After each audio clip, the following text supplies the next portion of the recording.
당신이 베트남이 K9 자주포를 샀다라는 문장을 듣고 그저 또 하나의 무기 도입 뉴스라고 생각했다면 지금부터 시선을 바꿔야 합니다. 문제는 구매가 아닙니다. 베트남이 K9의 라이선스, 권리 매입을 는 전제가 붙는 순간 이건 단순한 무기 거래가 아니라 지점에서 중국은 가만히 있을 수 없습니다. 저는 방산을 볼 때 성능표보다 먼저 생태계를 봅니다. 사거리, 분당 발사 속도, 장갑 두께 같은 숫자는 전쟁의 첫날엔 빛납니다. 그러나 전쟁은 첫날로 끝나지 않습니다. 전쟁이 길어지는 순간 진짜 승부는 누가 더 오래 굴리느냐로 바뀝니다. 정비, 부품, 탄약, 교육, 교리, 운용 인력, 후방 체계, 이 모든 것이 끊기지 않고 돌아가야 무기는 전력이 됩니다. 다시 말해, 라이선스는 포 한 문을 더 가진다가 아니라 전쟁을 버틸 수 있는 기계적 습관을 가진다는 뜻입니다. 여기서부터 중국이 불편해지는 이유가 명확해집니다. 중국이 가장 두려워하는 건 베트남의 의지가 아닙니다. 중국이 민감해하는 건 베트남의 지속성입니다. 외부 공급망이 흔들릴 때도 유지되는 정비체계, 유사시에도 돌아가는 부품 흐름, 현장에 남아있는 기술 인력, 그리고 무엇보다 운용 리듬을 내 몸처럼 하는 포병 전력. 이런 요소들은 압박과 봉쇄, 심리전으로 쉽게 꺾이지 않습니다. 중국이 싫어하는 건 바로 이런 통제 불가능한 변수입니다. K9은 단순히 좋은 자주포가 아닙니다. K9이 위험한 이유는 현대전장의 리듬을 바꾸기 때문입니다. 지금 시대의 포병은 오래 서 있으면 죽습니다. 상대는 대포병 레이더, 드론 정찰, 위성 감시로 포병 위치를 잡고 짧은 시간 안에 반격을 넣습니다. 그래서 포병의 생존 조건은 하나입니다. 빨리 전개하고, 빨리 쏘고, 빨리 빠지는 것. 이걸 군사용어로 말하면 전개, 사격, 이탈의 사이클이 짧아져야 합니다. 그 사이클이 짧아질수록 포병은 더 살아남고, 더 많이 쏘고, 더 오래 압박합니다. 결국 상대의 작전 계획표를 찢어버립니다. 중국이 문제로 느끼는 포인트는 여기서 한 단계 더 들어갑니다. 베트남이 K9을 도입만 했다면 중국은 익숙한 기대를 가질 수 있습니다. 부품이 끊기면 멈춘다. 정비가 막히면 가동률이 떨어진다. 훈련이 부족하면 숙련이 안 쌓인다. 이런 기대는 외부 의존도가 높은 전력엔 일정 부분 통합니다. 하지만 베트남이 라이선스와 현지화 역량을 단계적으로 확보한다면 그 기대는 더 이상 안전하지 않습니다.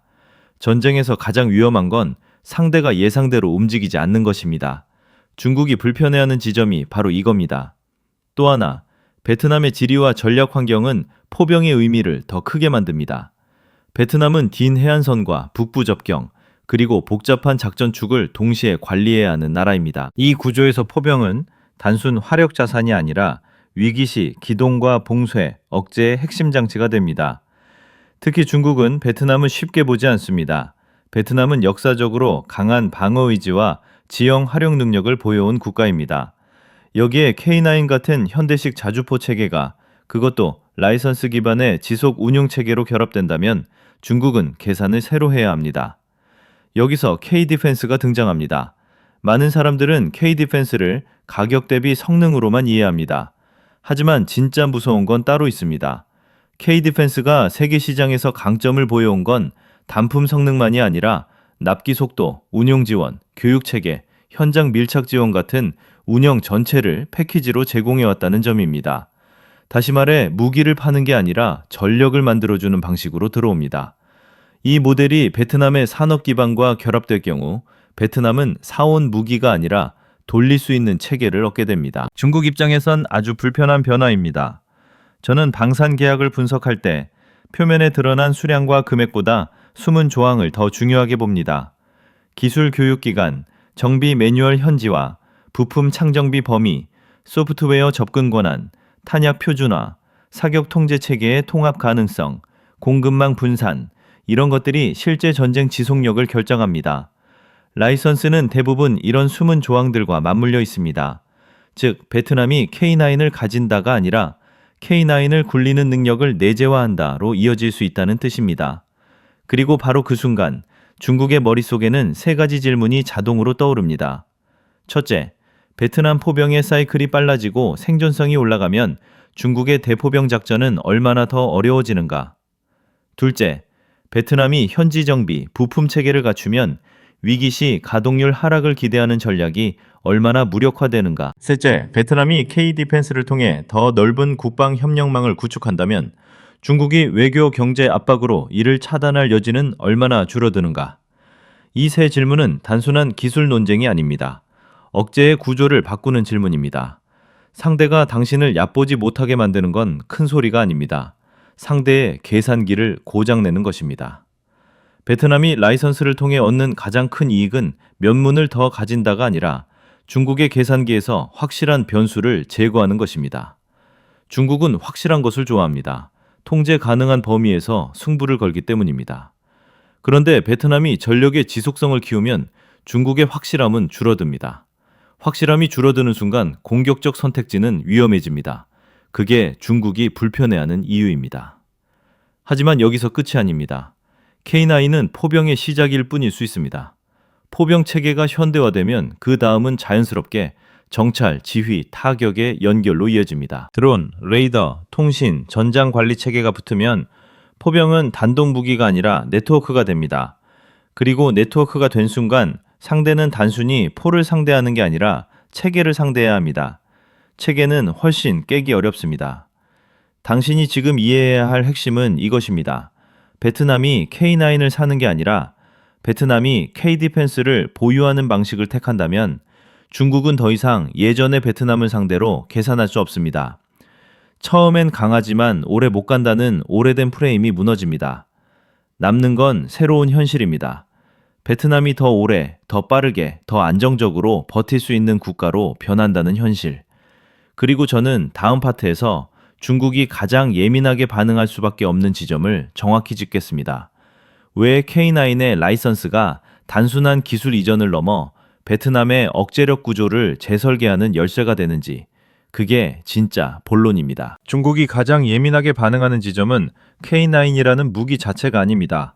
라이선스라는 단어가 만들어내는 구조 변화입니다. 쉽게 말해 중국이 두려워하는 건 베트남이 강해지는 것이 아니라 베트남이 쉽게 약해지지 않게 되는 것입니다. 전쟁과 위기 국면에서 강함은 순간의 폭발로 드러나지만 억제력은 지속성으로 증명됩니다. 라이선스는 바로 그 지속성을 만드는 장치입니다. 첫 번째 변화는 가동률입니다. 많은 국가가 무기를 도입합니다. 그러나 도입이 곧 전력화는 아닙니다. 전력화는 가동률로 말합니다. 포가 창고에 있으면 그건 철입니다. 포가 매일 아침 시동이 걸리고 사격 통제 장치가 정상이며 포열 상태가 관리되고 탄약이 표준화돼 있고 승무원이 교대 운용을 반복할 수 있을 때 비로소 전력입니다. 중국은 상대의 가동률이 떨어지는 순간을 기다립니다. 부품이 끊기고 정비가 밀리고 숙련이 무너지고 결국 기동 가능한 전력이 줄어드는 순간, 그때 압박이 효과가 됩니다. 하지만 베트남이 K9의 라이선스와 연동된 정비, 운용 체계를 단계적으로 구축하면 이 기대는 크게 약해집니다. 핵심은 정비의 내재화입니다. 현장 정비 1차, 부대 정비 2차, 창정비 3차 가운데 어디까지를 국내에서 처리할 수 있느냐가 가동률을 결정합니다. 여기서 라이선스의 의미는 단순 조립이 아닙니다. 부품 체계의 이해, 공정의 표준화, 점검 주기 관리, 품질 검증 루틴, 이런 전쟁의 습관이 국가 안에 들어오는 것입니다. 그리고 이 습관은 외부 충격에 쉽게 깨지지 않습니다. 두 번째 변화는 사격 리듬, 템포입니다. 현대 포병전에서 중요한 것은 한 번에 얼마나 세게 때리느냐가 아니라 얼마나 자주, 얼마나 안정적으로, 얼마나 빨리 때리고 사라지느냐입니다. 중국이 대포병 전력에 투자하는 이유는 분명합니다. 포병을 잡으면 전선의 호흡이 끊기기 때문입니다. 포병이 살아있으면 상대는 계속 전진과 후퇴를 강요받고 보급선이 흔들리고 지휘 결심이 느려집니다. 그래서 중국은 포병을 빨리 찾아서 빨리 끊고 싶어 합니다. 그런데 K9 같은 자주포 체계는 쏘고 나서 사라지는 리듬을 극대화하는 방향으로 설계된 플랫폼입니다. 더 중요한 건 이 리듬을 유지하려면 단순히 장비가 좋아서가 아니라 운용과 정비가 끊기지 않아야 한다는 점입니다. 즉, K9의 위협은 하드웨어가 아니라 하드웨어가 만들어내는 리듬을 유지시키는 후방과 교육에서 완성됩니다. 베트남이 라이선스를 통해 그 리듬을 자국의 훈련 문화로 만들기 시작하면 중국은 상대 포병을 예상 가능한 속도로 묶어두기 어려워집니다. 세 번째 변화는 전시 지속 보급, Endurance Logistics입니다. 포병은 결국 탄약으로 싸웁니다. 아무리 좋은 포라도 탄약이 떨어지면 끝입니다. 그래서 진짜 전쟁 준비는 포대 숫자가 아니라 탄약, 보급, 수송, 저장, 안전관리를 포함한 전체 체계로 이루어집니다. 라이선스는 이 지점에서 의미가 커집니다. 베트남이 단순 구매가 아니라 운영 능력을 가져가려 한다면 그 과정에서 자연스럽게 탄약 체계의 표준화, 정비 부품의 축적, 기술 문서의 현지화, 교육 교범의 정립 같은 인프라가 따라붙습니다. 그 인프라가 쌓이면 위기 상황에서 중국이 기대하는 마모가 늦어집니다. 마모가 늦어진다는 건 억제력이 강해진다는 뜻입니다.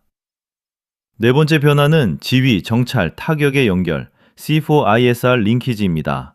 여기서부터 중국이 더 민감해집니다. 중국은 단독 무기를 상대하는 데 익숙합니다.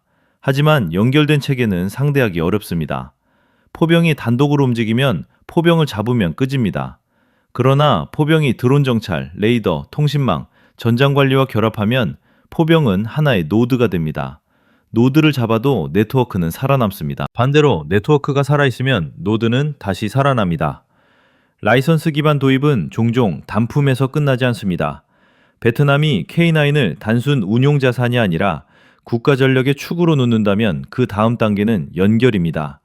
관측 자산이 붙고 표적 획득이 빨라지고 지휘 결심이 단축되면 포병의 효율은 단순히 10% 오르는 게 아니라 전장 전체의 속도를 바꿉니다. 중국이 불편해하는 건 바로 이 속도입니다. 속도가 바뀌면 중국이 설계해둔 시나리오의 시간표가 틀어집니다. 몇 시간 안에 압박을 걸어 굴복시키는 계산이 흔들립니다. 계산이 흔들리면 위험이 커집니다. 위험이 커지면 선택지가 줄어듭니다. 다섯 번째 변화는 정치 외교적 메시지입니다. 무기는 메시지입니다. 라이선스는 더 큰 메시지입니다. 우리는 단기 이벤트가 아니라 장기 구조를 만들겠다. 우리는 외부 변수에 쉽게 흔들리지 않겠다. 우리는 협력 파트너를 단순 구매처가 아니라 기술 생태계로 끌어오겠다. 이런 선언은 전장 밖에서 먼저 작동합니다. 중국은 군사력만으로 움직이지 않습니다. 중국은 심리전과 정보전, 외교적 압박을 같이 씁니다. 그런데 상대가 장기 구조를 설계하기 시작하면 심리전의 효율이 떨어집니다. 흔들어도 쉽게 무너지지 않는다는 신호가 나오기 때문입니다. 여기서 K-디펜스의 모델이 다시 중요해집니다. K-디펜스는 많은 시장에서 빠른 납기, 실용적인 패키지, 현장 지원을 강점으로 만들어 왔습니다. 이 방식이 베트남의 자립의지와 결합하면 베트남은 단순히 장비를 도입하는 게 아니라 전력화 공정 자체를 학습합니다. 전력화는 군의 문제이자 산업의 문제입니다. 산업이 전력화를 이해하기 시작하면 그 나라는 장비를 사는 나라에서 체계를 만드는 나라로 변합니다. 중국이 싫어하는 변화가 여기 있습니다. 정리하겠습니다. 중국이 불편해하는 이유는 세 문장으로 충분합니다. 베트남이 K9을 라이선스로 확보하면 가동률과 지속성이 올라간다.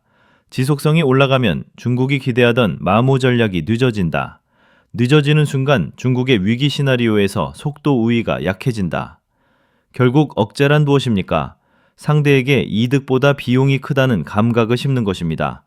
베트남의 K9 라이선스는 그 비용을 보이지 않게 올립니다.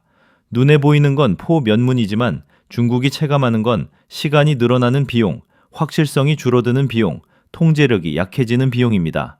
그래서 중국은 가만히 있지 못합니다. 이건 무기 뉴스가 아니라 구조 뉴스이기 때문입니다. 그리고 다음 파트에서 저는 한 단계 더 들어가겠습니다. 베트남이 K9 라이선스를 축으로 지상 억제력을 어떻게 재설계할 수 있는지, 그리고 그 구조가 왜 중국의 회색지대 압박에 특히 강해지는지. 그게 핵심입니다. 중국이 베트남을 압박할 때 가장 자주 쓰는 방식은 전면전이 아닙니다. 전면전은 비용이 큽니다.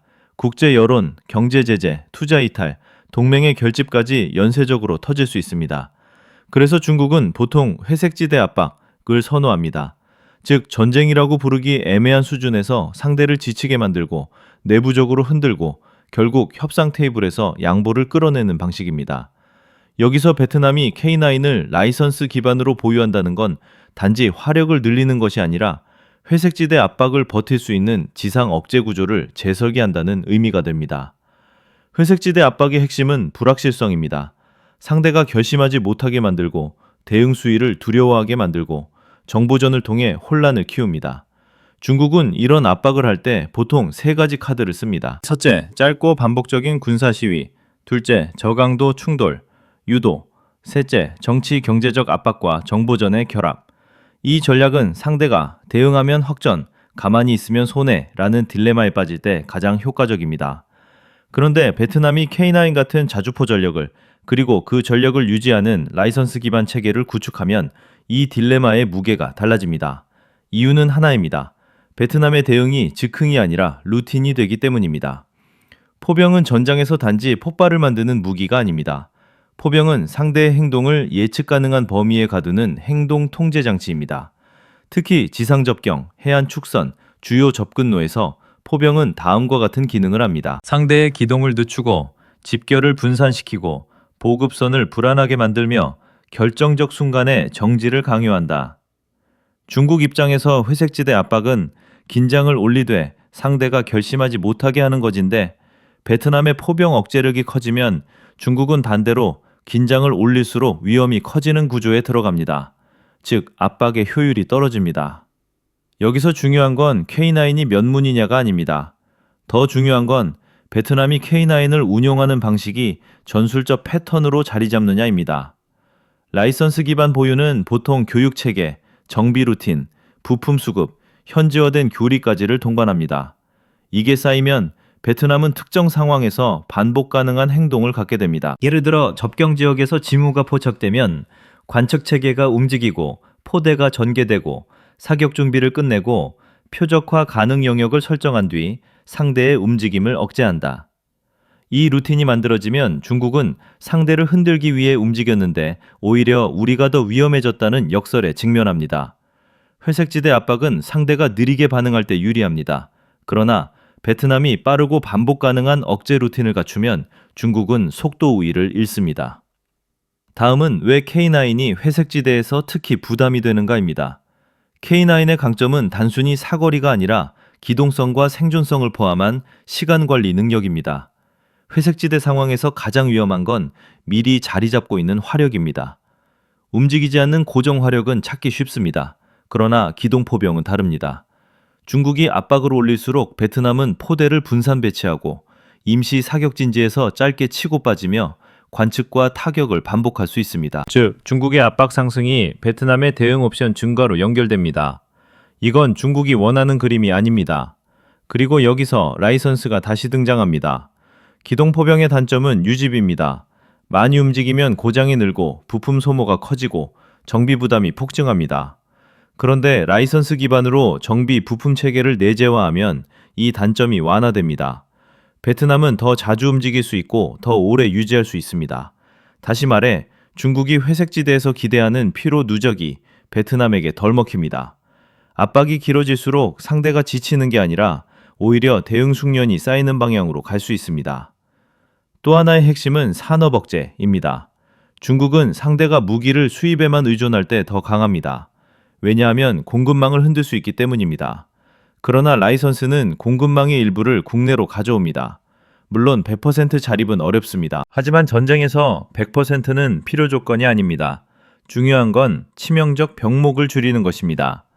엔진 부품이든 전자장비든 유압계통이든 어떤 병목이 국내에서 해결되기 시작하면 중국이 쓸 수 있는 압박수단의 폭이 줄어듭니다.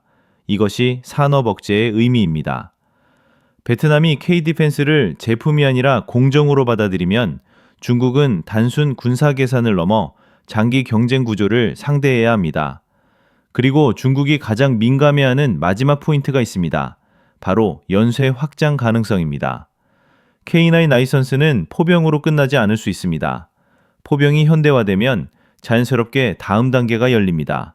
다연장 로켓, 대면적 제압, 대포병, 레이더, 탐지 반격 속도, 드론 정찰, 표적 획득, 전장 통신, 결심 단축, 탄약 체계, 정밀화, 표준화.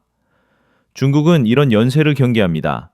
왜냐하면 이 연쇄가 완성되는 순간 베트남의 억제력은 몇 개의 무기가 아니라 한 세트의 전쟁 방식이 되기 때문입니다. 중국이 회색지대를 쓰는 이유는 상대가 결심을 못하게 만들기 위해서입니다. 그런데 베트남의 대응이 세트로 굳어지면 결심은 빨라집니다. 빠른 결심은 회색지대를 무력화합니다. 정리하겠습니다. 베트남이 K9을 라이선스로 확보한다는 설정은 단지 강해지는 이야기가 아닙니다. 중국이 즐겨 쓰는 압박 방식의 효율이 떨어지는 이야기입니다. 회색지대 압박은 느림을 먹고 삽니다. 그러나 베트남의 지상 억제 구조가 빨라지고 지속성이 커지고 산업적 병목이 줄어들면 중국은 회색지대에서 얻을 수 있는 이익이 감소합니다. 이익이 줄어드는 순간 중국은 더 강한 압박을 고민해야 하고 더 강한 압박은 비용을 키웁니다. 결국 중국의 선택지는 좁아집니다. 이것이 중국이 가만히 있지 못하는 이유의 핵심입니다. 다음 파트에서는 더 구체적으로 들어가겠습니다. 베트남이 K9 라이선스를 기반으로 어떤 3단 억제 구조를 만들 수 있는지 접경, 해안, 후방, 지속 운용 시섬이라는 관점에서 설계도를 보여드리겠습니다. 그 설계도가 완성되면 중국의 계산이 어떻게 바뀌는지도 한뼈 설명 같습니다. 그런 그공 경청이 최보절 전제 개십하고 두이를 배서 풀을 서보대서 배정은 부센 제강고를 주롱 자재가주의 이셉정벼도 청개과십니다. 중공혁의 전정거체가 두격이 루이 건정건 보정 만들 수를 덕검 이더치 내집니다. 그런 고통이 시군계를 만정계 동고듬은 다감에 심첩본 연재했습니다.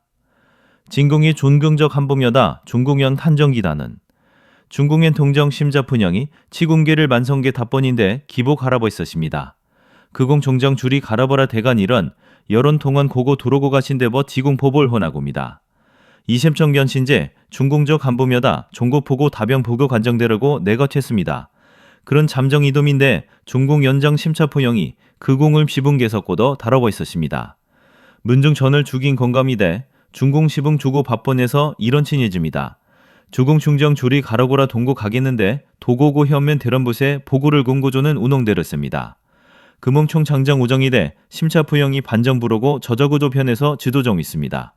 베트남이 K9 자주포를 도입하는 순간과 라이선스 기반으로 보유하는 순간은 전혀 다른 세계입니다. 전자는 장비의 숫자를 늘리는 일이고 후자는 국가의 억제 구조를 다시 설계하는 일입니다.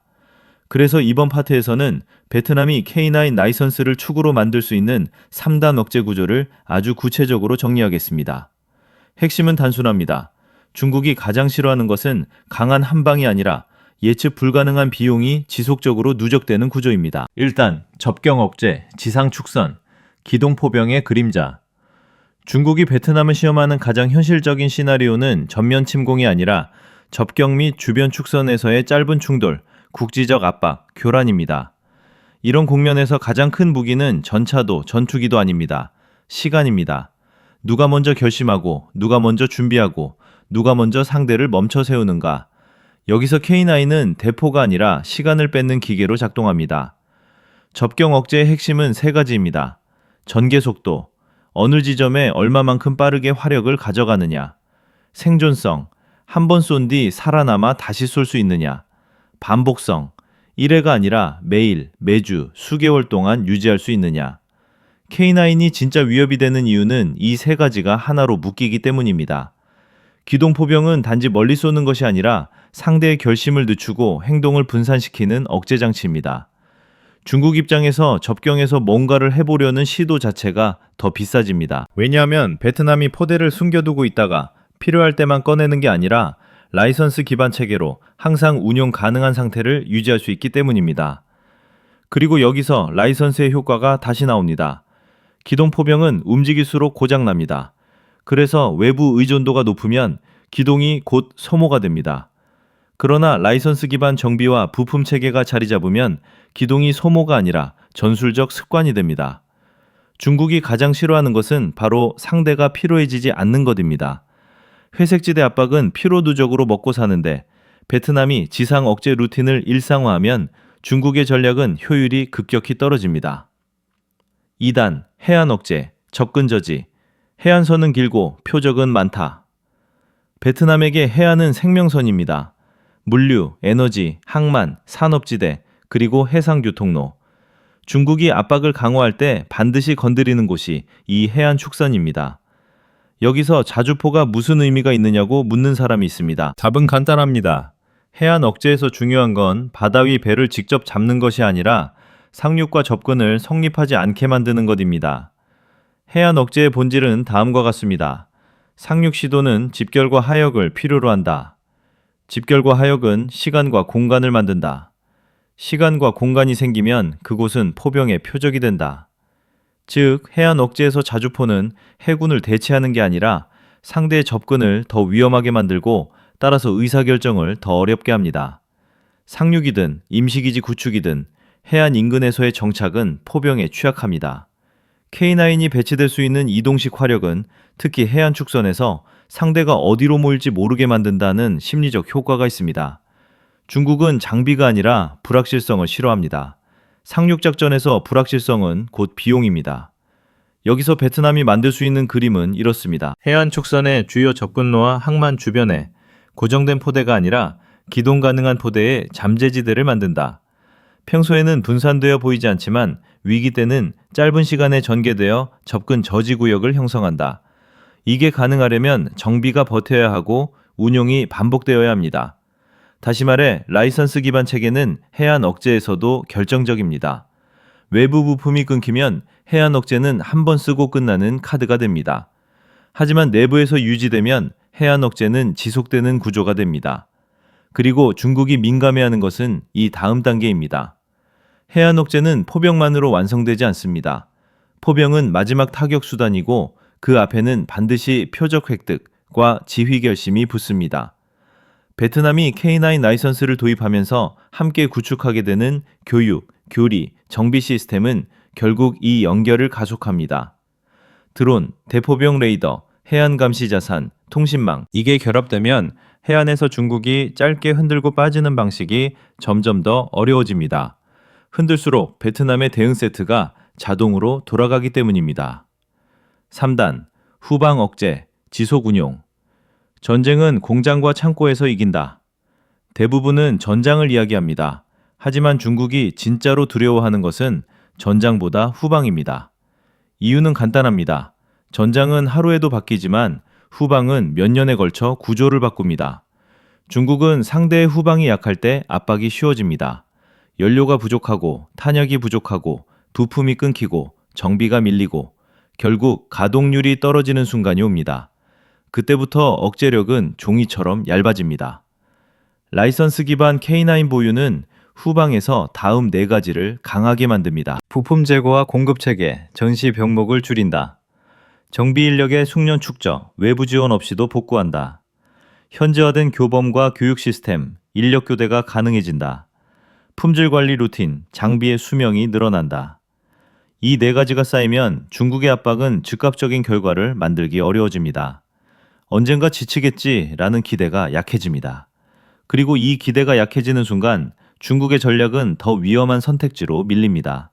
왜냐하면 상대가 쉽게 무너지지 않으면 압박은 더 커져야 효과가 나기 때문입니다. 하지만 압박이 커질수록 국제적 비용도 함께 커집니다. 중국은 바로 이 딜레마를 싫어합니다. 후방 억제의 결정적 포인트는 하나입니다. 베트남이 K9을 전력이 아니라 산업으로 흡수하느냐입니다. 라이선스는 공정과 표준을 남깁니다. 공정과 표준은 다음을 낳습니다. 국내 협력사, 소재, 부품, 장비의 일부 내재화, 기술 문서의 축적, 품질 인증 체계, 교육기관과 훈련장 루틴. 이게 단기간에 완성되지는 않습니다. 하지만 중국이 불안해하는 건 바로 시간이 베트남 편으로 넘어가는 순간입니다. 처음엔 작은 변화처럼 보이지만 3년, 5년, 10년이 지나면 그 변화는 국가의 내구성이 됩니다. 결론, 포, 면, 문이 아니라 구조가 문제다. 이 3단 억제 구조를 한 문장으로 요약하면 이렇습니다. 접경에서 중국의 행동 속도를 늦추고 해안에서 접근과 집결을 더 비싸게 만들며 후방에서 장기 압박의 효율을 떨어뜨린다. 그래서 중국은 불편해합니다. 이것은 무기 뉴스가 아니라 구조 뉴스이기 때문입니다. 베트남이 K9 라이선스를 통해 K-디펜스를 소유한다는 설정은 베트남이 단지 강해진다는 이야기가 아닙니다. 중국이 익숙했던 압박 방식이 점점 덜 먹히게 되는 이야기입니다. 그리고 다음 파트에서 가장 현실적인 장면으로 들어가겠습니다. 베트남이 이 구조를 실제로 움직일 때 중국은 어떤 방식으로 반응할 것인가? 정보전, 외교 압박, 경제 레버리지, 그리고 군사 시위의 패턴까지. 중국이 가만히 못 있는 이유는 결국 그 반응에서 드러납니다. 중국은 베트남이 K9 라이선스를 확보했다는 소식에 바로 탱크를 몰고 움직이지 않습니다. 중국이 먼저 하는 일은 훨씬 조용하고 훨씬 정교합니다. 반응에 순서가 있습니다. 중국은 늘 같은 순서로 움직입니다. 그리고 그 순서는 그들이 무엇을 두려워하는지 그대로 보여줍니다. 이번 파트에서는 중국이 가만히 못 있는 이유를 가장 현실적인 방식으로 풀어내겠습니다. 즉, 중국이 실제로 어떤 카드로 베트남을 흔들려 할지, 그리고 베트남이 K-디펜스를 소유하는 순간 왜 그 카드의 효율이 떨어지는지입니다. 1차 반응, 정보전과 프레이밍 전쟁. 중국의 첫 번째 반응은 포탄이 아니라 프레임입니다. 베트남이 군비 경쟁을 부추긴다. 외부 세력이 베트남을 부추긴다. 지역 안정이 흔들린다. 한반도 동남아를 연결한 대중국 포위망이다. 이건 선전형 문장처럼 보이지만 실제 목적은 분명합니다. 중국은 베트남이 정당한 자위를 하는 것이 아니라 긴장을 만드는 가해자로 보이기를 원합니다. 그래야 주변국들이 베트남 편에 서지 못하고 외교적으로 베트남이 고립되기 쉽기 때문입니다. 그런데 여기서 중국이 불편해하는 지점이 있습니다. 베트남이 단순 구매가 아니라 라이선스 기반 보유를 택했다는 사실입니다. 구매는 한 번의 거래로 프레이밍하기 쉽습니다. 하지만 라이선스는 기술, 생산, 정비, 교육을 포함한 구조입니다. 즉, 베트남은 충동적으로 무장을 산 나라가 아니라 장기적으로 억제 구조를 설계하는 나라로 보입니다. 이건 국제사회에서 훨씬 설득력이 있습니다. 중국이 프레임 전쟁에서 원하는 그림이 안 나옵니다. 그래서 중국은 다음 단계로 넘어갑니다. 프레임을 강화하기 위해 증거를 만들려 합니다. 2차 반응, 외교 압박과 경고의 언어. 중국은 공식 채널에서 다음과 같은 표현을 씁니다. 우려, 강력한 반대, 엄중한 항의, 필요한 조치. 이 표현들은 외교 문서에선 흔하지만 그 강도는 다릅니다. 중국이 필요한 조치까지 언급할 때는 실제로 뒤에서 경제, 통관, 투자, 관광, 공급망을 움직일 준비가 시작됐다는 신호입니다. 중국이 베트남을 압박할 때 가장 좋아하는 방법은 군사보다 경제입니다. 왜냐하면 경제 압박은 전쟁이 아니기 때문입니다. 국제사회가 적극적으로 개입하기도 어렵고 베트남 내부에서 현실적인 두려움을 만들어내기도 쉽습니다. 그런데 여기서 또 문제가 생깁니다. 베트남이 K9을 라이선스로 들여오면 그건 단지 포를 사는 것이 아니라 국내 산업 생태계에 방산 생산 루틴을 심는 것입니다. 중국이 경제 압박을 걸어도 베트남이 더 쉽게 무너지지 않는 방향으로 가기 시작합니다. 특히 군수 산업은 전시에만 의미가 있는 게 아니라 평시에도 고용, 기술, 부품 매제화로 연결됩니다. 중국 입장에서는 압박이 시간이 지나면 베트남의 결속을 강화할 수 있다는 역효과를 고민해야 합니다. 그래서 중국은 경제 압박을 걸더라도 치명타가 아니라 불확실성을 조성하는 방식으로 움직입니다. 바로 다음 단계입니다. 3차 반응, 회색지대, 군사시위의 확대. 중국이 가장 자주 쓰는 건 이 패턴입니다. 해상에서의 항공기 함정 접근, 특정 해역에서의 장기간 훈련, 항로 주변에서의 정찰 활동 강화, 경계선을 애매하게 받는 행동. 핵심은 딱 하나입니다. 베트남을 지치게 만들고 대응 비용을 올리고 불안을 일상화하는 것. 하지만 베트남이 K9 라이선스 체계를 갖추면 중국이 기대하는 불안의 일상화가 오히려 베트남의 대응 루틴을 고정시키는 결과로 이어질 수 있습니다. 베트남은 매번 새로 대응하는 게 아니라 훈련과 운용을 표준화하면서 반응을 자동화합니다. 회색지대는 상대가 느릴 때 유리합니다. 그런데 베트남의 지상 억제 체계가 빠른 전개, 반복 운용, 높은 가동률로 굳어지면 중국의 회색지대 시위는 점점 더 부담이 됩니다. 그리고 중국이 특히 싫어하는 게 하나 더 있습니다. 연동입니다. 베트남이 K-디펜스를 갖추는 순간 다른 파트너들이 그 베트남의 방위 구조를 더 신뢰할 수 있습니다. 즉, 정보, 훈련, 운용 표준이 맞아떨어지기 쉬워지고 결과적으로 중국 입장에선 베트남이 혼자가 아니라는 느낌이 커집니다. 중국은 이 느낌 자체를 경계합니다. 그래서 중국은 다음 카드를 만지기 시작합니다. 단순 시위가 아니라 베트남 내부를 흔드는 방식입니다. 4차 반응, 내부 균열을 노리는 심리전. 중국의 정보전은 단순 선전이 아닙니다. 목표는 베트남 내부에서 다음 질문이 나오게 만드는 겁니다. 우리가 이렇게까지 해야 하나?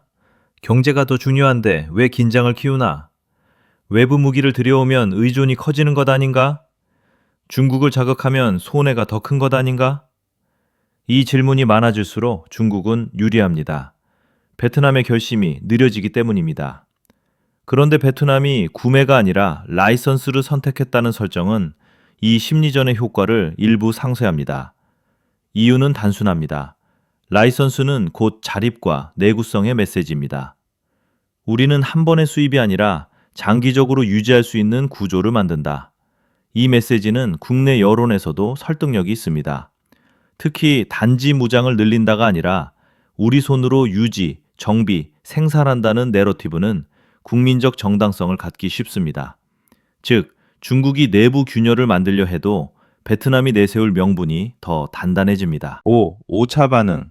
보이지 않는 비용의 누적. 마지막으로 중국이 할 수 있는 가장 현실적인 대응은 전면 충돌이 아니라 작고 반복적인 비용을 베트남에 누적시키는 것입니다. 통관 지연, 특정 품목의 검사 강화, 투자 프로젝트의 속도 조절, 관광 문화 교류의 축소, 민간 영역에서의 마찰 증가. 이 방식은 국제사회에서 명확한 공격으로 보이지 않기 때문에 더 교묘합니다. 하지만 여기서 다시 핵심으로 돌아갑니다. 베트남이 K-디펜스를 갖춘다는 건 단지 군사적 억제만이 아니라 국가의 결심 구조를 강화하는 이야기였습니다. 작은 비용이 반복될수록 베트남이 무너지는 게 아니라 오히려 이제 더 이상 회피할 수 없다는 전략적 성숙으로 이어질 수 있습니다. 중국은 이 결과를 원하지 않습니다. 결론, 중국이 불안해하는 건 무기가 아니라 방식이다. 중국이 가만히 못 있는 이유는 K9이 무섭기 때문만이 아닙니다. 그보다 더 본질적인 이유는 이겁니다. 베트남의 대응이 느슨한 즉흥이 아니라 반복 가능한 루틴이 되고 유지 가능한 구조가 되며 외교적 정당성을 얻고 장기적으로 내구성을 키우는 흐름이 시작되기 때문입니다. 중국은 전쟁을 두려워합니다. 하지만 더 두려워하는 건 상대가 버틸 수 있게 되는 것입니다. 베트남이 K-디펜스를 소유하는 순간 중국의 압박은 더 이상 한 번의 쇼로 끝나지 않습니다. 압박할수록 비용이 커지고 압박할수록 베트남의 구조가 단단해질 수 있습니다. 그래서 중국은 서둘러 흔들려 합니다. 바로 지금 초기에.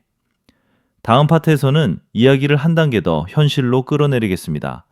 베트남이 K9 라이선스를 기반으로 K-디펜스를 패키지로 확장할 때 중국의 군사 계산이 어떤 지점에서 바뀌는지 포병, 대포병, 드론 정찰, 통신망, 탄약의 정밀화가 결합되는 순간을 보여드리겠습니다.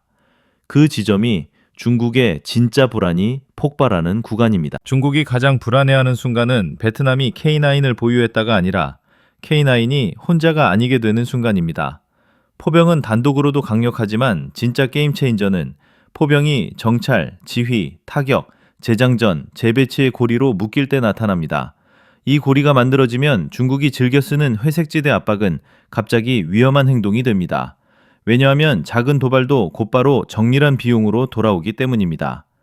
이번 파트에서는 베트남이 K9 라이선스를 축으로 만들 수 있는 K-디펜스 패키지화를 현실적으로 구성해 보겠습니다. 핵심은 하나입니다. 보이는 전력이 아니라 돌아가는 시스템을 만든다. 1. 첫 번째 결합. 대포병 레이더 플러스 K9. 중국이 포병을 두려워할 때 사실 두려워하는 건 포탄 자체가 아닙니다. 대포병, 컨터 배터리입니다. 중국의 계산은 이렇습니다. 중국의 중령정어지고 K9입니다. 잡으면 K9 너러 하난, 중국이 포병을 도면듯이는 그만 주려문 하지기 뽀대요. 중국이 포병 레이더 포드로 포판 자체가 아닙니다. 중국이 중령 대복의 대포병, 슌서인보드 중국이 베트남은 두려워한제면 답바자만 덩보게셀 만들어 옵설 보대요. 1보대, 계산은 이렇 재밌습니다.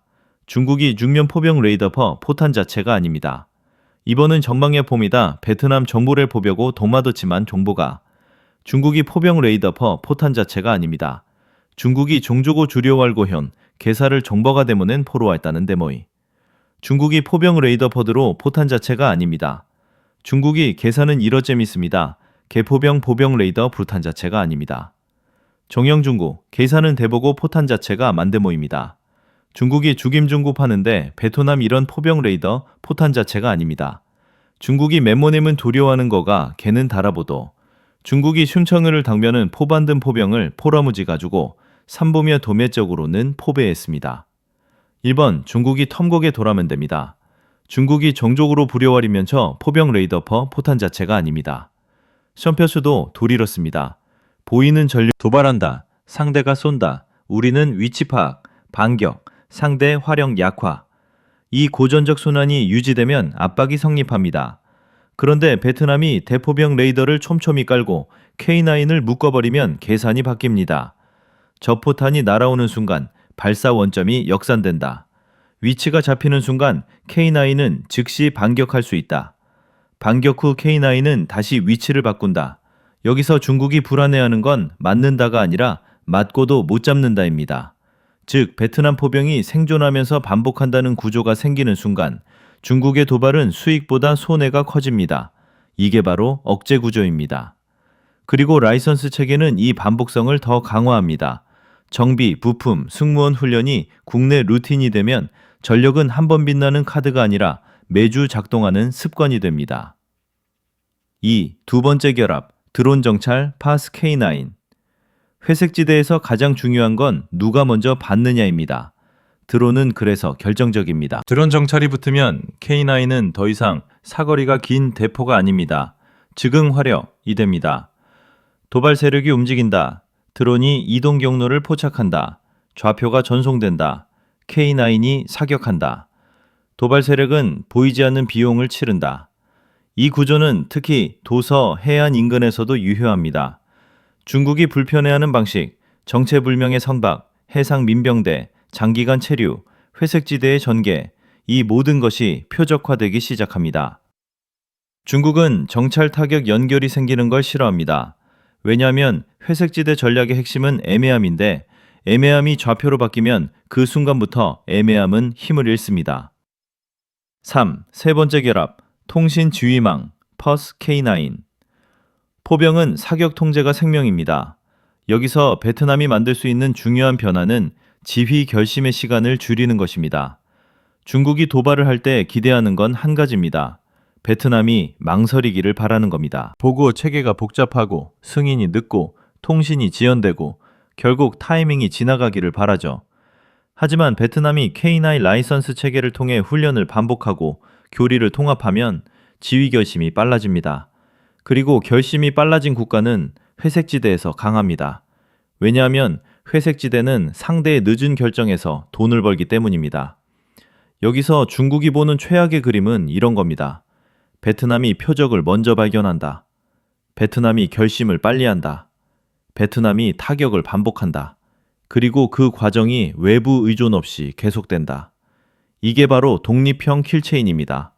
중국은 상대가 독립형 킬체인을 갖는 것을 매우 경계합니다. 4. 네 번째 결합, 정밀탄 혹은 유도탄 플러스 K9. K9이 진짜 무서워지는 순간은 많이 쏘는 것이 아니라 적은 탄으로도 확실히 무력화할 수 있을 때입니다. 정밀탄으로 유도탄이 붙으면 도발 세력은 다음 중 하나를 선택해야 합니다. 전개하지 않는다. 비용 회피. 전개하더라도 분산한다. 효율 저하. 전개를 계속하면 큰 손실을 감수한다. 위험 증가. 즉 중국이 회색지대로 싸게 얻던 이익이 갑자기 비싸집니다. 이건 전력 비교가 아니라 비용 구조의 변화입니다. 억제는 결국 비용 게임입니다. 5. 다섯 번째 결합, 탄약, 정비, 생산, 지속성, 플러스 K9. 이 파트의 마지막은 가장 중요합니다. 중국이 진짜로 두려워하는 것은 기술이 아니라 지속성입니다. 베트남이 K9 라이선스를 통해 얻는 가장 큰 힘은 평시에는 숨겨져 있지만 위기 때 폭발하는 힘입니다. 탄약 보급이 끊기지 않는가, 부품이 끊겨도 복구 가능한가, 정비가 전선에서 돌아가는가, 승무원이 교대되며 숙련이 쌓이는가. 이게 가능해지는 순간 중국의 압박은 시간을 이기는 전략이 되지 못합니다. 중국은 시간을 길게 끌어 상대를 지치게 만드는 전략을 자주 씁니다. 하지만 베트남이 지속성을 갖추면 오히려 시간이 베트남 편으로 넘어갑니다. 결론, K9 플러스 시스템은 중국의 계산을 바꾼다. 정리하면 이렇게 됩니다. K9 단독, 강한 화력, K9 플러스 레이더, 대포병 억제, K9 플러스 드론, 회색지대 표적화, K9 플러스 통신망, 결심 속도 단축, K9 플러스 정밀탄, 비용 폭발, K9 플러스 라이선스 정비 생산, 장기 내구성. 중국이 불안해하는 지점은 한 번의 충돌이 아닙니다. 충돌이 반복될수록 중국이 손해를 보는 구조가 만들어지는 겁니다. 그 순간부터 중국은 도발을 해도 얻는 것이 줄어듭니다. 그리고 얻는 것이 줄어든 도발은 결국 줄어듭니다. 이게 억제입니다. 다음 파트에서는 마지막으로 가장 날카로운 질문을 던지겠습니다. 그렇다면 중국은 어떤 최후의 선택을 고민하게 되는가? 즉, 회색지대가 막히고 비용이 커지면 중국은 어디로 움직일까? 외교적 거래, 경제적 보복, 군사적 시위의 강화, 그리고 주변국을 끌어들이는 방식까지 중국의 다음 수순을 현실적으로 보여드리겠습니다. 중국은 도발이 먹히지 않는 순간을 가장 두려워합니다. 회색지대 전략이란 결국 계산입니다. 싸게 흔들고, 싸게 이기고, 싸게 지배하는 방식. 그런데 베트남이 K9 라이선스를 중심으로 K-디펜스를 시스템화하면 중국의 계산표에서 가장 중요한 항목이 바뀝니다. 도발 비용이 올라간다. 성공 확률이 내려간다. 그리고 실패의 책임이 커진다. 그럼 중국은 무엇을 고민할까요? 중국은 전면전을 원하지 않습니다. 하지만 전면전이 아니라도 상대를 굴복시키는 방법을 늘 찾아왔습니다. 이번 파트에서는 중국이 실제로 선택할 가능성이 높은 다음 수순을 5단계로 정리하겠습니다. 그리고 그 모든 수순이 왜 베트남의 K-디펜스 보유로 인해 효율이 떨어지는지도 같이 보여드리겠습니다. 1. 첫 번째 수순, 외교전의 고립 만들기. 중국은 먼저 베트남을 고립시키려 합니다. 이때 핵심 문장은 늘 비슷합니다. 영내 안정, 과잉 군비, 외부 개입, 불필요한 긴장.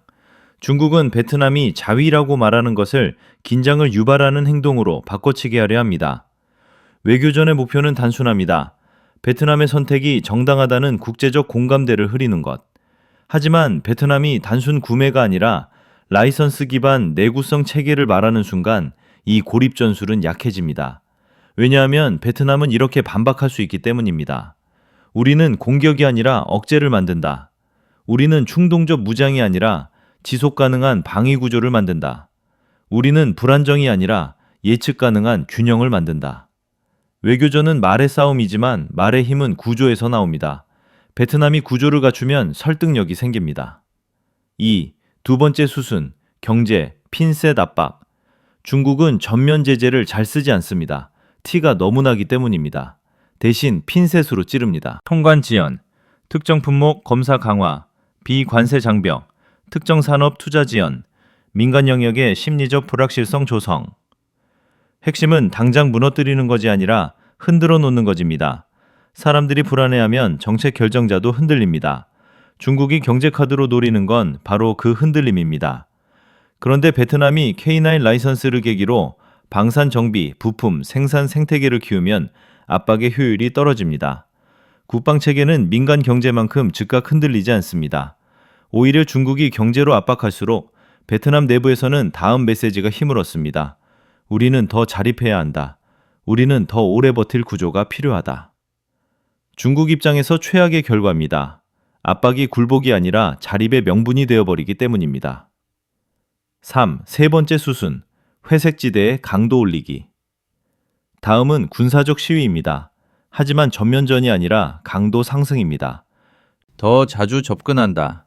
더 길게 머문다. 더 가까이 온다. 더 애매한 선을 밟는다. 중국이 여기서 노리는 건 베트남이 과잉 반응하게 만드는 것입니다. 베트남이 먼저 손을 쓰게 만들면 중국은 국제사회에서 피해자 프레임을 만들 수 있습니다. 즉, 중국은 베트남이 먼저 쏘게 만들고 싶어 합니다. 하지만 베트남이 K-디펜스 킬체인을 갖추면 중국의 강도 올리기는 위험해집니다. 왜냐하면 베트남은 감정이 아니라 표준화된 절차로 대응할 수 있기 때문입니다. 감정적 과잉 반응을 줄인다. 증거를 남긴다. 단계별 대응을 한다. 필요할 때만 정확히 비용을 부과한다. 중국이 원하는 건 혼란인데 베트남의 시스템화는 질서를 만듭니다. 회색지대는 질서 앞에서 약합니다. 4. 네 번째 수순, 대리전과 내부 흔들기. 중국이 가장 효율적으로 쓰는 방식 중 하나가 직접 전면에 서지 않는 흔들기입니다. 친중 여론 확대, 사회적 갈등 조장, 온라인 공간에서의 분열, 지역 이슈를 이용한 내부 불만 증폭, 군사력은 상대의 장비를 흔들지만 심리전은 상대의 결심을 흔듭니다. 중국은 베트남이 결심을 유지할수록 불리해진다는 걸 알기 때문에 결심 자체를 흔드는 방향으로 갑니다. 그런데 베트남이 라이선스 기반 자립이라는 명확한 국가 목표를 세우면 이 흔들기는 예전만큼 먹히지 않습니다. 이유는 간단합니다. 사람들은 방향이 있을 때 더 단단합니다.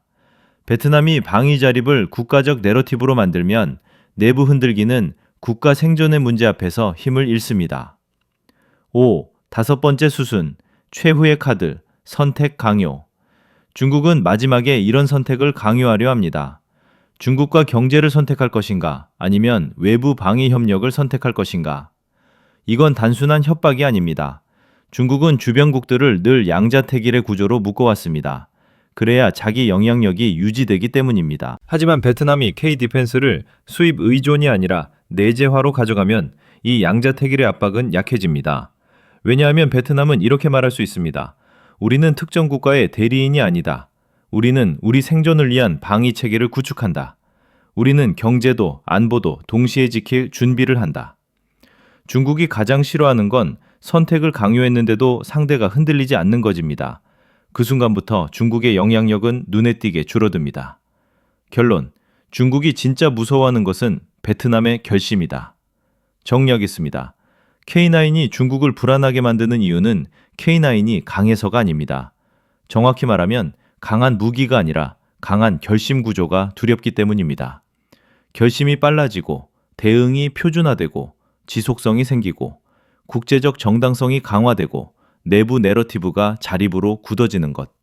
이런 나라를 흔들기는 어렵습니다. 흔들기 어렵다는 건 더 큰 위험을 감수해야 한다는 뜻입니다. 중국은 위험을 싫어합니다. 특히 예측 불가능한 위험을요. 다음 파트에서는 드디어 가장 중요한 장면으로 넘어가겠습니다. 베트남이 K9을 단순 도입이 아니라 라이선스로 국내화하는 순간 실제로 어떤 변화가 일어나는지 훈련장에서, 공장에서, 그리고 실제 위기 상황에서 한 번도 본 적 없는 속도로 억제가 작동하는 장면을 보여드리겠습니다. 그 장면이 바로 중국이 몸을 일으켜 앉는 순간입니다. 베트남이 K9을 도입하는 순간은 뉴스 한 줄로 끝납니다. 하지만 베트남이 K9을 라이선스로 국내화하는 순간은 중국의 계산표 자체를 바꿉니다. 왜냐하면 그 순간부터 K9은 한 번의 계약이 아니라 시간이 지날수록 강해지는 체계가 되기 때문입니다. 중국이 가장 싫어하는 단어는 구매가 아닙니다. 중국이 싫어하는 단어는 재생산입니다. 상대가 스스로 돌리고 스스로 수리하고 스스로 늘릴 수 있으면 압박은 점점 비싸지고 효과는 점점 떨어집니다. 이번 파트에서는 베트남이 K9 라이선스를 기반으로 실제로 구축하게 될 3개의 현장을 보여드리겠습니다. 훈련장, 공장, 그리고 위기 상황. 이 3곳이 연결되는 순간 억제는 선언이 아니라 작동이 됩니다. 훈련장, 포병이 습관이 되는 순간. 중국은 베트남이 한 번 훈련하는 것을 두려워하지 않습니다. 중국이 두려워하는 건 베트남이 매주 같은 속도로, 같은 품질로 반복하는 겁니다. 라이선스 기반 체계는 훈련을 단순 이벤트가 아니라 시스템으로 만듭니다. 승무원 양성 코스가 표준화되고 사격 절차가 매뉴얼화되고 정비 루틴이 시간표로 굳어지고 지휘 체계가 실전 기준으로 조정됩니다. 이때 중요한 변화는 전투력의 숫자가 아니라 오류율의 감소입니다. 포병 전력의 공포는 폭발이 아니라 예측 불가능한 타격에서 나오지만 억제력의 공포는 반대로 예측 가능한 정밀 타격에서 나옵니다. 중국이 도발을 계획할 때 제일 원하는 건 상대의 실수입니다. 통신 착오, 좌표 오류, 지휘 승인 지연, 그런 실수들이 생기면 중국은 그 틈을 파고들 수 있습니다. 하지만 베트남이 훈련을 반복하고 절차를 고정하면 실수의 창이 줄어듭니다. 중국은 도발의 성공 확률이 내려가는 것을 가장 두려워합니다. 2. 공장, 무기가 공정이 되는 순간. 라이선스의 진짜 의미는 부품을 받는다가 아닙니다. 라이선스의 의미는 공정을 배운다는 겁니다. 여기서 중국이 불안해지는 지점이 발생합니다. 조립 공정이 생기고 품질 관리 체계가 생기고 시험 평가 기준이 생기고 현지 정비창, 이런 구조가 생기면 베트남은 고장 기다림의 나라가 아니라 고장 복구의 나라가 됩니다. 중국은 상대가 기다리는 나라일 때 강합니다. 기다리는 동안 협박이 먹히고 거래가 먹히고 심리전이 먹힙니다. 하지만 복구하는 나라가 되면 얘기가 달라집니다. 더 중요한 것은 사람입니다. 공정이 생기면 엔지니어가 생기고 기술자가 생기고 교육이 생깁니다. 이 인력이 쌓이면 K9만 남지 않습니다. 다음이 따라옵니다. 탄약체계 표준화, 사격 통제 디지털화, 차량 정비 산업 확대, 군수 물류 관리 시스템 고도화. 즉, K9 라이선스는 한 무기만의 문제가 아니라 베트남의 국방 산업을 한 단계 올리는 발판이 됩니다. 중국은 베트남이 국방 산업의 계단을 밟는 걸 싫어합니다. 그 계단을 밟는 순간 중국의 압박은 단기 승부가 아니라 장기 경쟁이 되기 때문입니다. 3. 위기 상황. 억제가 자동으로 작동하는 순간. 중국이 진짜로 몸을 일으켜 앉는 장면은 여기서 나옵니다. 회색지대 위기 상황은 보통 이렇게 시작합니다. 정체불명 이동, 작은 충돌, 강도 높은 경고, 주변에 퍼지는 불안, 그리고 대부분의 나라들은 여기서 흔들립니다. 보고가 늦고, 지시가 늦고, 결심이 늦습니다. 하지만 베트남이 K9 기반 체계를 구축하면 위기 상황에서 가장 중요한 변화가 나타납니다. 결심 시간이 짧아진다. 결심 시간이 짧아지면 무엇이 달라질까요? 목표, 탐지, 표적, 확정, 사격, 준비, 타격, 재배치. 이 5단계가 단축되면 중국이 기대하는 혼란과 지연이 사라집니다. 그리고 중국의 회색지대 전략은 그 순간부터 효과가 반감됩니다. 중국은 상대가 대응할까 말까 고민하는 시간을 먹고 삽니다. 그 시간이 없어지면 중국은 두 가지 중 하나를 택해야 합니다. 물러난다. 체면 손상. 강도를 올린다. 비용 폭증. 바로 이 양자택일이 중국을 불편하게 만듭니다. 4. 중국이 가장 두려워하는 장면. 베트남의 지속 운용.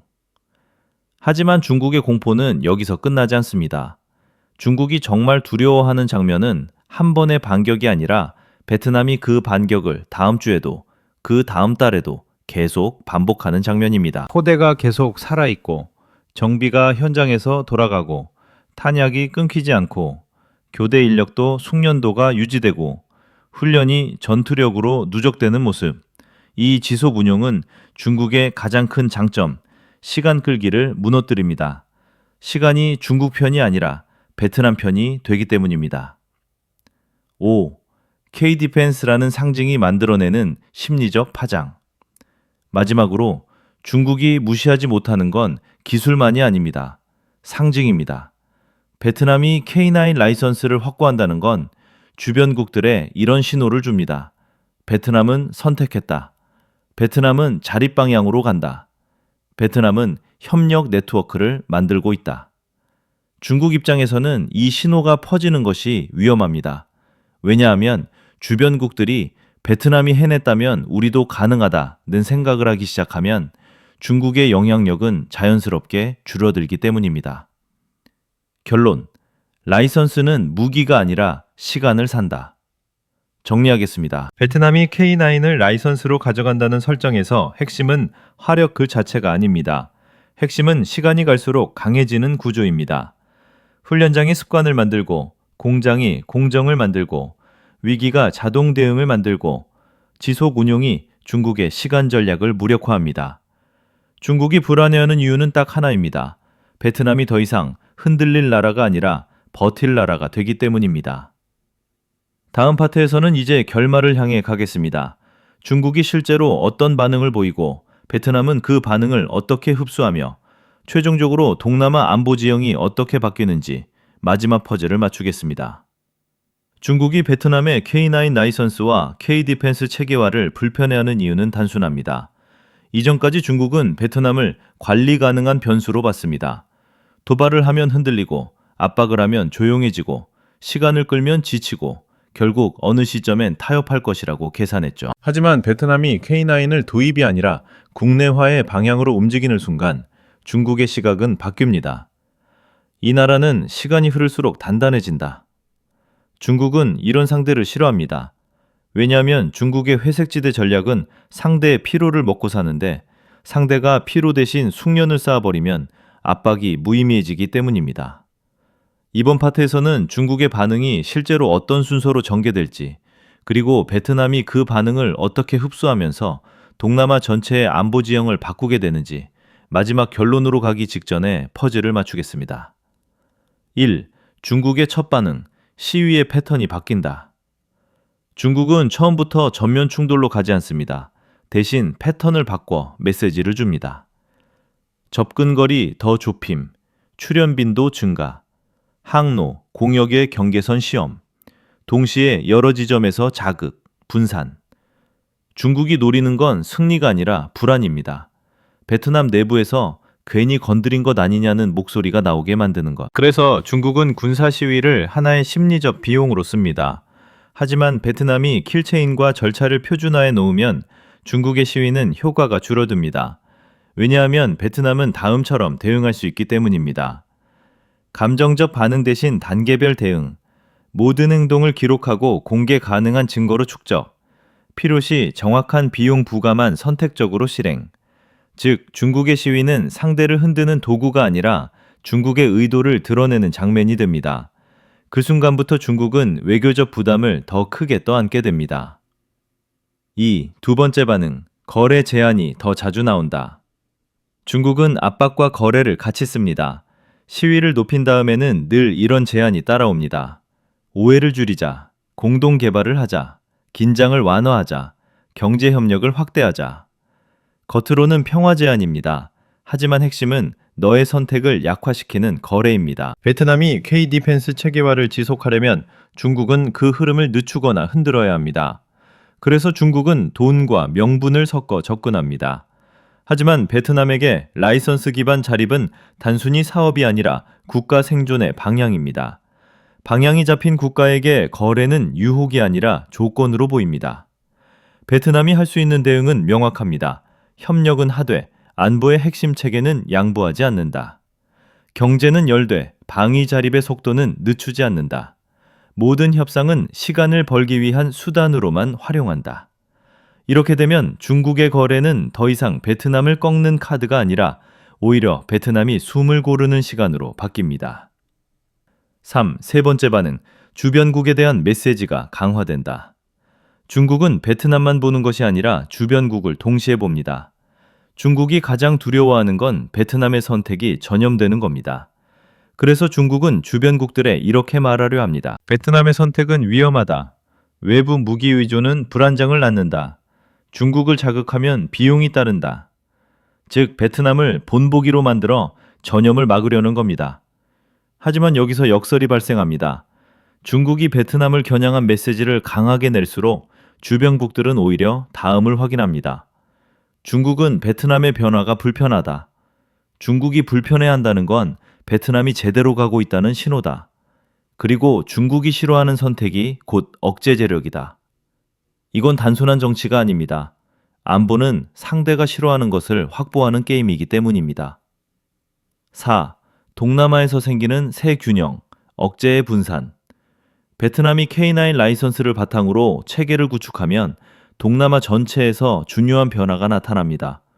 억제가 한 나라에 집중되지 않고 여러 나라로 분산되기 시작한다. 이 분산이 왜 중요할까요? 중국이 특정 국가 하나만 집중 압박하기 어려워진다. 도발의 비용이 여러 방향에서 커진다. 회색지대의 낮은 비용이 유지되지 않는다. 중국은 항상 한 국가를 고립시켜 눌러 균열을 냈습니다. 하지만 억제가 분산되면 고립이 어려워집니다. 베트남의 K-디펜스 체계화는 단지 베트남만 강해지는 게 아니라 동남아 전체의 학습을 촉발할 수 있습니다. 그 학습은 이렇게 퍼집니다.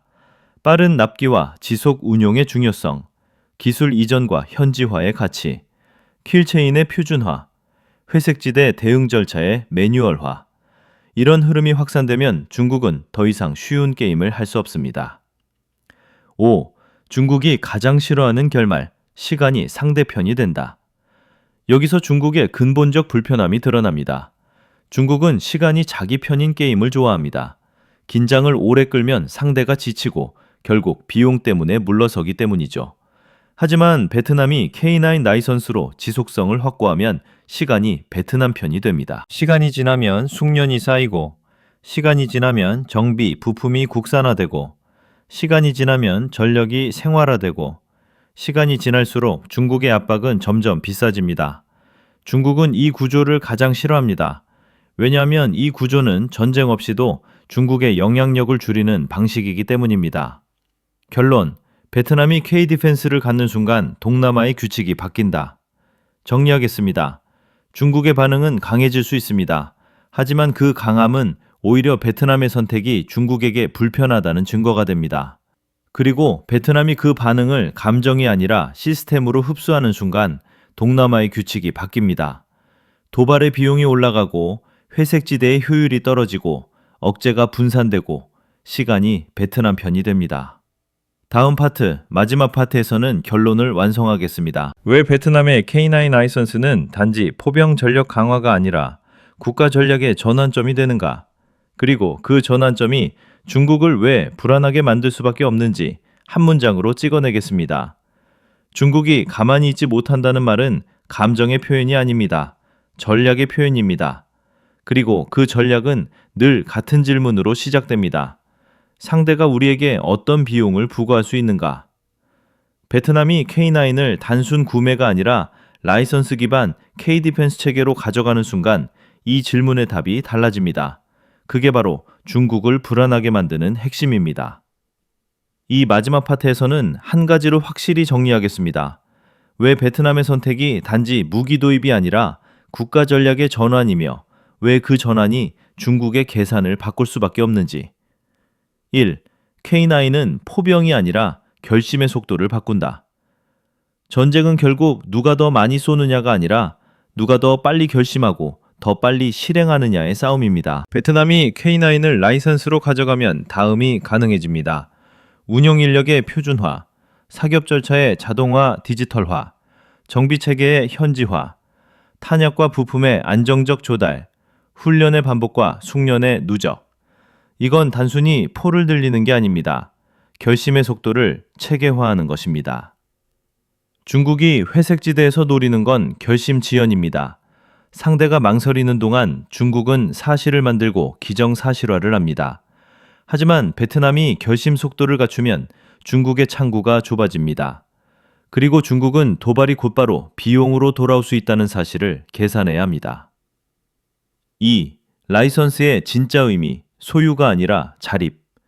여기서 가장 큰 전환이 일어납니다. 중국이 상대를 압박할 때 가장 자주 쓰는 레버리지는 두 가지입니다. 공급망, 시간. 부품이 끊기면 전력은 멈춥니다. 시간을 끌면 상대는 지칩니다. 하지만 라이선스 기반의 현지화는 이 두 레버리지를 약화시킵니다. 정비 복구가 국내에서 가능해지고 부품과 소모품의 조달이 안정화되고 인력과 기술이 국내에 축적되고 시간이 흐를수록 전력이 더 단단해집니다. 즉 베트남은 외부 상황에 의해 멈추는 전력이 아니라 내부 역량으로 계속 돌아가는 전력을 갖게 됩니다. 중국 입장에서 이건 가장 불편한 형태입니다. 협박의 효과가 줄어들기 때문입니다. 3. 중국이 불안해지는 진짜 이유. 전쟁이 아니라 통제 상실. 중국이 가장 두려워하는 건 전쟁 그 자체가 아닙니다. 중국이 두려워하는 건 통제 불가능입니다.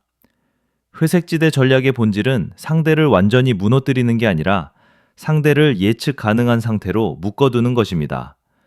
반응이 느리다, 내부 논쟁이 많다, 경제적 부담이 크다, 결국 타협한다. 이 패턴이 유지될 때 중국은 편합니다. 하지만 베트남이 K-디펜스로 지속 운용과 결심 속도를 확보하면 이 패턴이 깨집니다. 중국이 자극해도 베트남의 반응은 일정하고 베트남의 비용은 시간이 갈수록 낮아지고 중국의 비용은 시간이 갈수록 커집니다. 즉, 중국이 통제하던 게임이 양방향 게임이 됩니다. 바로 이 지점이 중국을 서게 만듭니다. 4. 동남아의 규칙 변화, 고립 전략이 약해진다. 베트남이 한 단계 올라서면 주변국은 반드시 관찰합니다. 우리가 얻어야 할 건 무기 숫자가 아니라 체계다. 기술 이전과 현지화가 억제력이다. 회색지대에는 절차로 대응해야 한다. 이 학습이 확산되면 중국이 즐겨 쓰던 고립 전략은 약해집니다. 한 나라를 누르면 다른 나라가 대안을 찾고 그 대안이 네트워크가 됩니다. 중국의 영향력은 대안이 없을 때 강합니다. 대안이 생기면 압박의 효율이 떨어집니다. 베트남의 K-디펜스는 바로 그 대안의 존재를 증명하는 사례가 될 수 있습니다. 5. 한 문장 결론. 왜 중국은 가만히 있지 못하는가? 여기서 모든 퍼즐이 맞춰집니다. 중국은 베트남이 K9을 가진 것이 두려운 게 아닙니다. 중국은 베트남이 K9을 통해 자립의 속도를 얻는 것이 두렵습니다. 왜냐하면 자립의 속도는 시간이 흐를수록 중국의 압박을 무디게 만들고 동시에 중국의 회색지대 전략을 비싸게 만들기 때문입니다. 최종 결론. 베트남이 K9 라이선스로 K-디펜스를 갖는 순간 그건 포 한 기종을 들여오는 사건이 아닙니다. 그건 베트남이 흔들리는 나라에서 버티는 나라로 바뀌는 사건입니다. 그리고 중국이 가장 두려워하는 변화는 항상 이것입니다. 상대가 버티기 시작하는 순간. 그 순간부터 중국은 더 이상 편하지 않습니다. 도발은 쉽지 않고 압박은 싸지 않고 시간은 더 이상 중국 편이 아닙니다. 이것이 베트남이 K-디펜스를 갖는다는 설정이 중국을 서게 만드는 이유입니다.